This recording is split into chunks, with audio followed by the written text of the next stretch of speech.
Hello viewers, আসসালামু আলাইকুম। আজ আমরা নতুন একটি ব্লগ নিয়ে হাজির হয়েছি। সেটি হচ্ছে গ্রামীণ জনজীবনের যে ব্লগ, সেটি আমি আপনাদেরকে দেখাবো। এটি আপনাদের দেখলে অবশ্যই ভালো লাগবে। যারা আপনারা গ্রামে বড় হয়েছেন, গ্রামে বসবাস করেন, তাদের কাছে এটি তেমন একটা গুরুত্বপূর্ণ কিংবা ভালো লাগার বিষয় না হলেও যারা শহর কেন্দ্রিক বসবাস করেন, শহরে বড় হয়েছেন, তাদের কাছে এটি অত্যন্ত ভালো লাগার একটি বিষয়। গ্রামে বিশেষ করে শুকনা মৌসুম আসার পরে খাল কিংবা ছোটো ডুবা, নদী, নালা এগুলা সেচে মেশিন দিয়ে শুকিয়ে তারপর এখান থেকে কিভাবে মাছ ধরা হয় সেটি আমি আপনাদেরকে দেখাবো।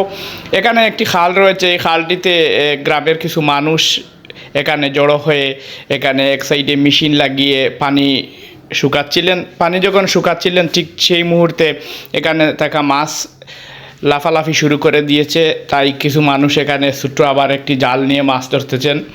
এই মাছগুলা ধরার যে দৃশ্য সেটাও মানে কাছ থেকে দেখলে অত্যন্ত ভালো লাগার মতো একটি বিষয়।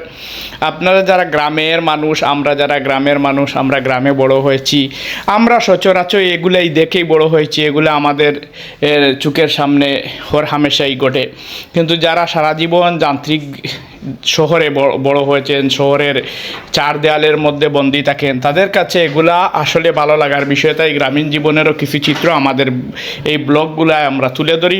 অনেকে রয়েছেন আমাদের প্রবাসী সাবস্ক্রাইবার, আমাদের ভিউয়ার্স ভাইয়েরা প্রবাস থেকে এই ভিডিওগুলা দেখেন। আমরা জানি যারা প্রবাসে থাকেন তারা প্রবাসের সারাদিনের ডিউটি শেষ করে এসে যখন মোবাইল হাতে নেন এবং দেশের নানা প্রান্তের এই গ্রামীণ জনপদের খবরাখবর, গ্রামীণ জীবনের চিত্র এসব যখন দেখেন, তখন তাদের স্মৃতির মনস্পটে ভেসে উঠে সেই অতীতের সেই দিনগুলোর কথা। যারা স্মৃতি ভেসে উঠে যে আমিও একদিন এক সময় এভাবেই মাছ ধরছিলাম, এই খালের পাড়ে ঘুরছিলাম, নদীর পাড়ে ঘুরছিলাম, মাঠে গরু চড়িয়েছিলাম, এরকম দেখতে অনেক ভালো লাগে এবং তারা এগুলা বিশেষ করে দেখে, তাই তাদের জন্য তুলে ধরা হয়েছে।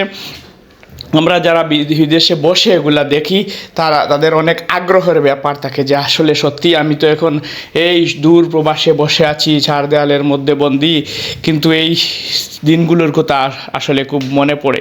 তাই তাদের জন্য এই ব্লগগুলা করা হয়। গ্রামীণ ব্লগগুলো আমাদের সবচেয়ে বেশি ভাইরাল হয়। এই ব্লগগুলো দেখার জন্য অনেকে বেশি আগ্রহ প্রকাশ করেন। তো আপনারা যারা আমাদের ব্লগে নতুন, তারা আমাদের চ্যানেলটিকে সাবস্ক্রাইব করে নেবেন, লাইক করে কমেন্ট করে আপনাদের মূল্যবান মতামত জানিয়ে দিবেন যে আপনারা জীবনে কখনো কোনো দিন কি এভাবে মাছ ধরেছেন বা মাছ ধরার আর সাক্ষী হয়েছেন।